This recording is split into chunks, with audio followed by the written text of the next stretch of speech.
Women Taking the Lead, episode 78.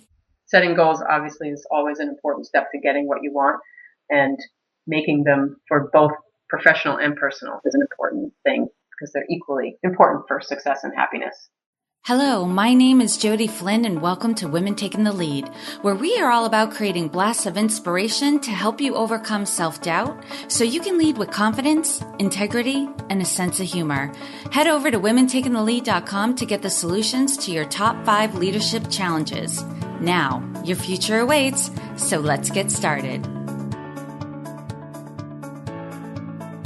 Hello, everyone, and thank you for joining us today. I'm here with Dr. Christine Maguire, who earned her undergraduate degree in psychology from Providence College and her Doctor of Chiropractic degree from Logan College of Chiropractic in St. Louis, Missouri. And she's also a certified chiropractic wellness practitioner.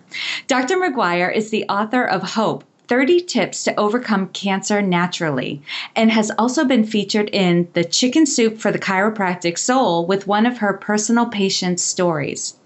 A longtime speaker at the Cancer Community Center in Maine, and at 20 years of practice, she is in her dream job at Scarborough Family Chiropractic, enjoying adjusting people of all ages, especially children, to allow them to experience the many health benefits of chiropractic. All right. So, Dr. Christine Maguire, thank you for being with us today. And I'm actually going to hand it over to you so you can tell us a little bit more about your background and where you come from. Thanks, Jody. Thanks for having me today. This is awesome. Yeah. Well, I grew up in Medfield, Massachusetts. That's a small town south of Boston. And I was the second of 4 children, 2 girls and 2 boys. My father was a CPA and my mother was a stay-at-home mom. So she cooked and cleaned and drove us to everything that we were involved in. We were in Boy Scouts and Girl Scouts, and we had instruments, and we did all the sports, and all of us did all of that. So I don't know how she did it, driving us all around. And by high school, I was playing soccer in the fall, basketball in the winter, softball in the spring, so pretty active. And then in my sophomore year, right after my 15th birthday, I woke up one morning and I couldn't move my leg without just absolute pain. And I had been to a chiropractor before for some back pain, but this was totally different. But my mother brought me right to the chiropractor.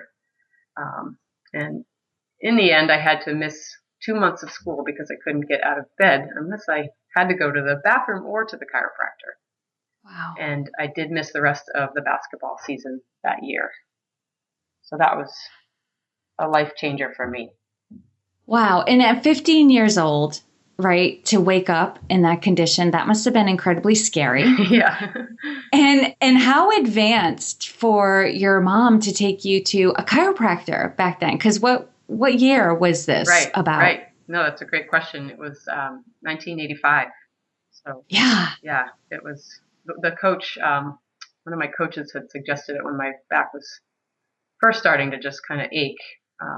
And so she took me, and I always think, wow, how did she think of taking me there? Like, wow, that's, you've never heard of chiropractor back then. So pretty amazing. And thank God she did. After a while my parents did take me to a medical doctor because I was still in a lot of pain after even a week. And they just wanted to make sure there wasn't anything else wrong. And the medical doctors really didn't know why I was in so much pain. And, at one point they thought I had bone cancer, maybe. They thought I broke a bone in my back, and they were doing all those tests. And in the meantime, I was still getting adjusted by my awesome chiropractor, and it was slowly getting better. And so that was definitely the way to go. Wow. Holy smokes. Well, Chris, you clearly have had success in your life. You're in your dream job. You're a doctor of chiropractic and a chiropractic wellness practitioner. So you've kind of checked a lot of the boxes of things you wanted to accomplish in your life, and you've gained confidence. And I know from knowing you personally that you're also a public speaker and feel very comfortable in that arena. So you have a lot of confidence. But take us back to a time when you were playing small and you may not have been aware of it at the time. Share with us the story and the lessons you've learned in looking back on that. I would say it would have to be back to that same time. Like I said, I didn't play basketball the rest of that season. And after that, I was getting better and back to school and everything, but the chiropractor and the medical doctor said, you probably won't play any sports again. And I just remember just being completely devastated. The sports obviously I loved, but also the team, my friends were all on the teams. So it was really hard to not be a part of that when they were all having that, enjoyment, and I couldn't be part of it. So that was one of the hardest days. I remember when they told me that, and I was just crying, and I believed it. It felt like I wouldn't be able to play those things again. So I guess I played small by believing that, and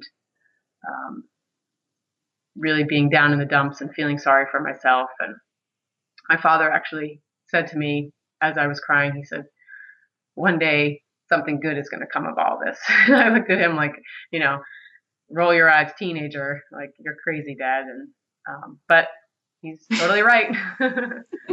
Yeah. Yeah, when as a very wise teenager, we look at our parents and go, "You don't understand." Exactly.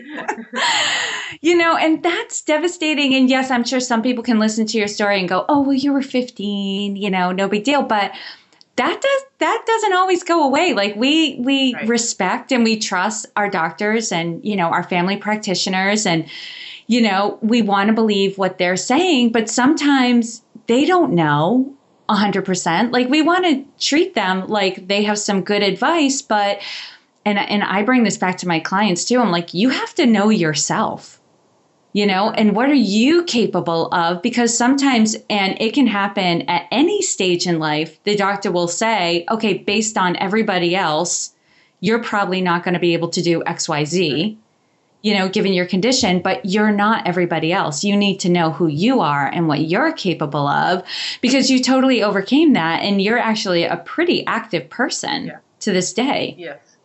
I ended up playing basketball my senior year. So it took a long time.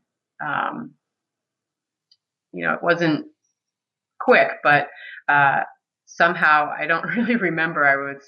I must have been telling the chiropractor how upset I was or something. And Dr. Palace in Westwood, Massachusetts said, okay, let's meet at the gym in town in Medfield, and I will go through, the different weights and workouts, and I'll set you up on a rehab program that you can work on, and we'll do our best, and we'll see where you're at. I'm not promising you anything, but we'll see what we can do. We'll keep you getting adjusted, and that's what I did. And so my senior year, I was able to play basketball, not near the level I was at before, but it was really good to be on the team and out there on the court again. And I, yes, like you said, I'm healthy, I'm active, I can run, I've downhill skied, I've played indoor soccer since like in college and afterwards. I've played softball, I've done those things because I have been adjusted, and, I've seen over the years with myself and others, your body can heal itself when it is put in alignment. And that's what I needed. It was just out of alignment, putting pressure on a disc the disc was putting pressure on the nerve that was going down my leg and causing all kinds of havoc. So when that was fixed and strengthened the muscles around it, then it's been much, much better. Oh, such a great story. All right, Chris, now share with us a time in your journey when you had a wake-up call. Take us back to that moment and share with us the steps you took that led to your success. I guess in the past, different jobs, I would tolerate different things. And as each one, went along, I would say, okay, I'm ready. I'm not willing to tolerate this anymore. So I would move on. But I would tolerate them for longer than I should have. And I was undervaluing what I could have, what I could do, and what I could achieve. And then in my last job, when I realized I was tolerating more than I was willing to tolerate, I just put it in my consciousness and worked on affirmations and picturing what I did want, what kind of job I wanted, what office and employees and boss. And I knew what that was and where that was. And I had known it for years, and that's where I wanted to work. And I never had to go looking for it. Like I said, I put it out there, and that's what I wanted. And they came looking for me and offered me a position. And like I said, it was my dream job. I wanted to be there. And I didn't take the job right away. I negotiated for some things because I didn't want to start off with tolerations. And that worked out really well for me. And I'm really happy still, 4 years later. And I'm taking care of more people than I ever have. And I love that. Well, that's really cool, because what I'm hearing in your story is you were in a job where it was kind of one thing after another of like tolerating, right? And I know from our conversations prior, some of it was just like you felt like you weren't being treated like a peer. You were being treated like a paycheck employee, and that's not how you wanted to operate. And it was just like one thing after another where like you had been given the understanding that things would be one way and they were slowly being changed. And taken away. And that's a great example, like for anyone listening, those are the things we're tolerating. Like they don't have to be big things. It can be a lot of little things. And you'll find in your job, if it's one thing after another, then it completely depletes you. And I love how you recognize this and you wanted to, and what you learned from that experience is like, even though like you were being offered your dream job, right? At the place you'd been wanting to work for years and years and years, right? That you weren't just like, yes, get me out of here. You were like, okay, awesome. Now let's make sure that everything's set up so it stays my dream job. Right. And you really, negotiated, which is not something that many women find easy to do. And I've been talking about this quite a bit with some recent guests of, you have to have confidence in your value and what you bring to the table to be able to negotiate. And when you do, negotiating doesn't feel skeevy, right? It doesn't feel like you're asking for a lot. You're looking to, be compensated for what you're bringing to the table. And so then it feels very natural. And I remember from your stories, like it was back and forth over a few things, but each time you were like, okay, like let's take the next step and let's have the next discussion. And so when you started, you felt like a peer, that you were valued and that this was going to be a great place to work. Exactly. That's awesome. All right, Chris, now I want to get at your leadership style because, as we've talked about before, you're not the business owner, you're not a team leader, you're more of a partner and a peer in your business, but you are definitely a leader. And everyone has a different style of leadership. So how would you describe your leadership style? I would say I lead by making relationships with people, like joking with them and making them feel comfortable and not intimidated. I also like to give people hope and encouragement so they feel like they can do whatever they want to do, whether it's, another employee or a patient who's trying to lose weight or start exercising again or whatever it is. I try to do that and give them that encouragement and lead that way. And it's so interesting in your story, like what kind of turned the tide for you was your chiropractor being like, okay, I can't make promises, but here's what I can do. Yeah. Right. And I imagine that moment you felt hope. Right. Like, oh my gosh, there's a window opening. Like I can take advantage of this. Like I could be playing sports again. Like that. Like, and now in turn, that's what you want to give people. Like when they feel limited and boxed in or, especially some of your patients, I'm sure are in tremendous pain, wondering if it's ever going to go away without drugs, exactly. Which will dope them up, that you say to them like, all right, it's a journey and I can't make promises, but what I can do is, assure you this has helped other people and that we can do this. So I think that's always fascinating that oftentimes it's in people's stories where there was a moment and now voila, that's something that they're bringing to the world and they consciously make a point to do it. Yeah. That's cool. To encourage people. Yeah. All right. So, Dr. Chris, what is one thing that you're working on right now that you're really excited about? I'm promoting my book, The Hope 30 Tips to Overcome Cancer Naturally, because just more and more people, children, people in their 20s, all ages, are being diagnosed with cancer, and people sometimes don't know where to look to find the things that they can do to help themselves. Whether they're doing a medical treatment or not, anywhere along that spectrum, there are things that they can do naturally that can help them have a better chance at healing and at least handle any chemotherapy that they may be doing. And so my book is an easy read resource for people like that. It's a nice little gift to give. And so I'm just trying to get the word out there. Mm-hmm. And I've given it as a gift to several of my clients because either they or someone very close to them has cancer. And it's amazing to me since I've gotten to know you and you've shared your own story, if you don't mind my sharing, Nope. that about your mom. At the time we met, your mom had recovered from cancer, but then relapsed, and she's since passed away. And this book was kind of in honor of her.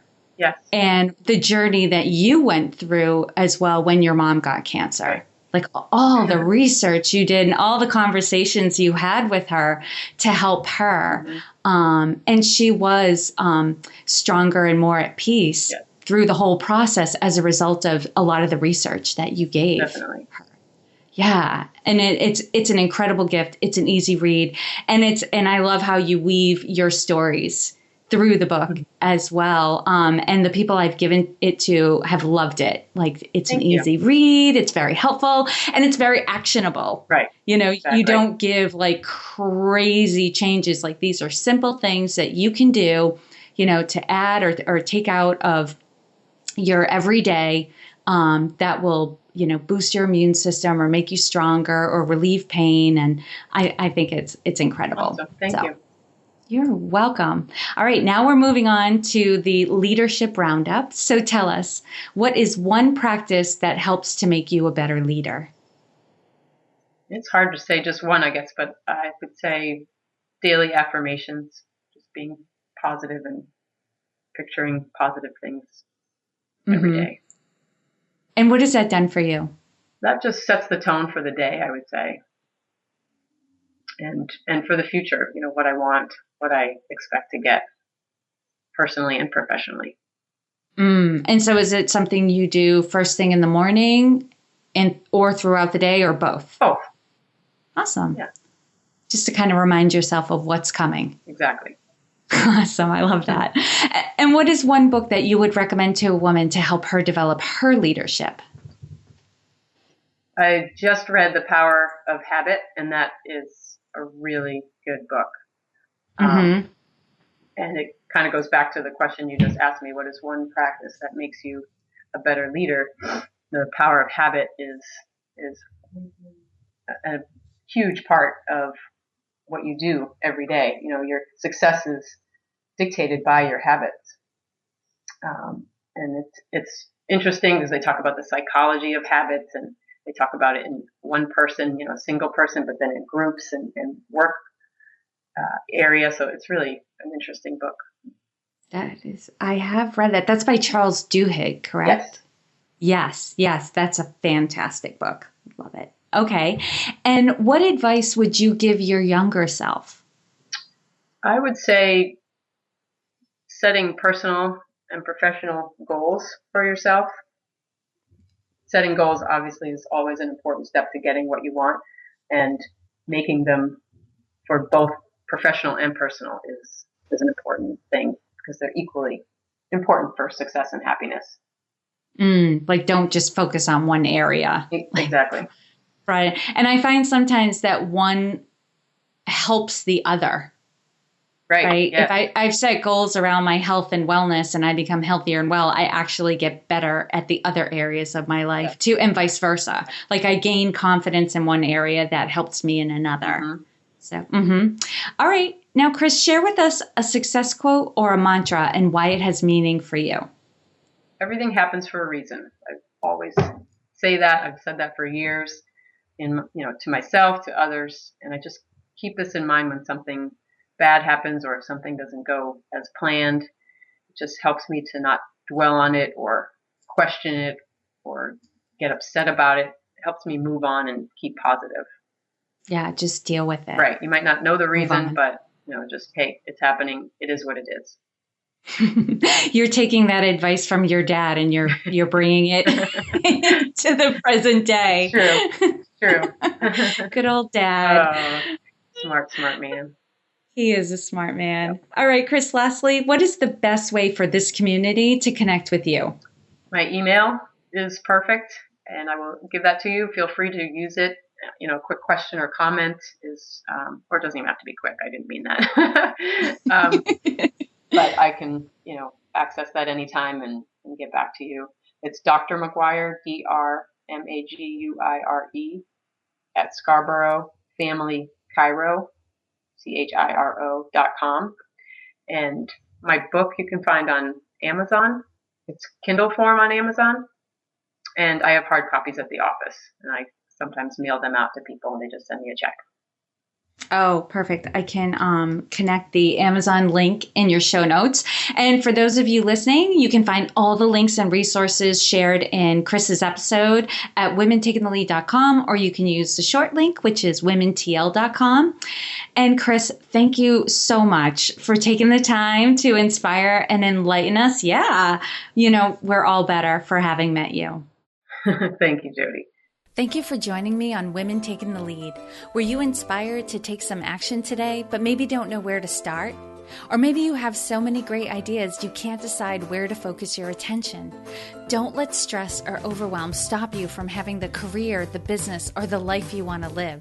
Head over to womentakingthelead.com/coaching or use the short link womentl.com/coaching to sign up for a consultation with me.